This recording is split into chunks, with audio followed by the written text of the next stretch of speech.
ڕۆژێکی گەورەی ئەمریکا ئاشکرا بوو، سوپا و حەشد و پێشمەرگە لەژێر یەک چەتر کۆ دەکاتەوە. پارتی دەستبەرداری ڕێباز حەملان نابێت و لە بەغدا دەچێتە نێوبەرەیەکی ئۆپۆزیسیۆن. ڕاپرسیەک شکستی ئەردۆغان بەرامبەر با ئیمام ئۆغڵۆ لە هەڵبژاردن ئاشکرا دەکات.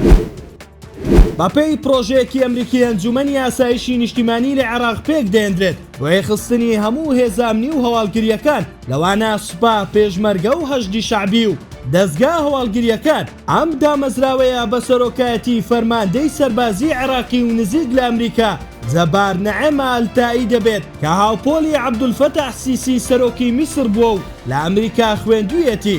لا چەند ڕۆژی ڕابردووش وەک سکرتێری عەلی زەیدی بۆ فەرماندەیی گشتی هێزە چەکدارەکان دەست بەکار بوو. ئامانجی سەرەکی واشنتۆن لەم هەنگاوە کە دەوترێت سەردانەکەی ئەم دواییەی دەیڤید پاتریۆس بۆ بەغدا لە هەمان چوارچێوە بووە بۆ دەرهێنانی مەلەفی ئەمنی عێراقا لەژێر هەژمونی ئێران و سنووردارکردنی دەسەڵاتی گروپە میلیشیاکانە.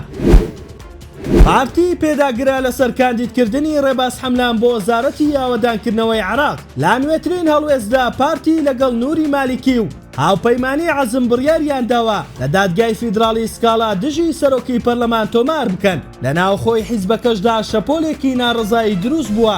بەشێک لە کادیرانی پارتی نیگەرانن لەوەی حیزبەکەیان هێندە بایەخ بە ڕێباز حەملان دەدات لە کاتێکدا و پێشتر لە حیزبێکی دیکەوە هاتووە. داوا دەکەن لە بریەوە کادیرێکی دێرینی حیزبەکە بۆ پۆستا کاندید بکرێت. تاوکو ئێساش باسی دوو کاندیدی جێگرەوە دەکرێت، ئەوانیش نەوزاد هادی پارێزگاری پۆشی هەولێر و عەلی ڕەشید سەرۆکی ئەنجومەنی پارێزگای هەولێر. بە گوێرەی ڕاپرسیەک کە لەلایەن ناوەندی لێکۆڵینەوە و ڕاوێژکاریان قەرەوە ئەنجام دراوە ئەگەر هەڵبژاردننی پێشوەختە لە تورکیا و باکووری کوردستان بکرێت، پارتی گەلی کۆماری جاهپا 32.2% دەنگەکان بەدەست دێنێت. لە بەرامبەردا پارتی داد و گەشە پێدان ئاک پارتی 29.5% دەنگەکان دەباتەوە. باوەش جاهپا کۆتایی بە دەسەڵاتی 24 ساڵە یاک پارتی دەهێنێت. هەر بەپێی ڕاپرسیەکە پارتی دەم 9.3% و مەهاپا 7.1% و ئی پارتی 6.3% دەنگەکانیان بەرکەوتووە. سەبارەت باڵبژاردننی سەرۆکایەتی کۆمار، ئەنجامەکان دەری دەخەن کە ئەکرەم ئیمام ئۆغڵۆ بەربژێری جاهپا 55.6% دەنگەکان بەدەست دێنێت. لە بەرامبەردا ڕەجەب تەیب ئەردۆغان بەربژێری هاوبەشی یاک پارتی و مەهاپا 44.4% دەنگەکانی بەدەست دەهێنێت و پۆستەکەی لەدەست دەدات.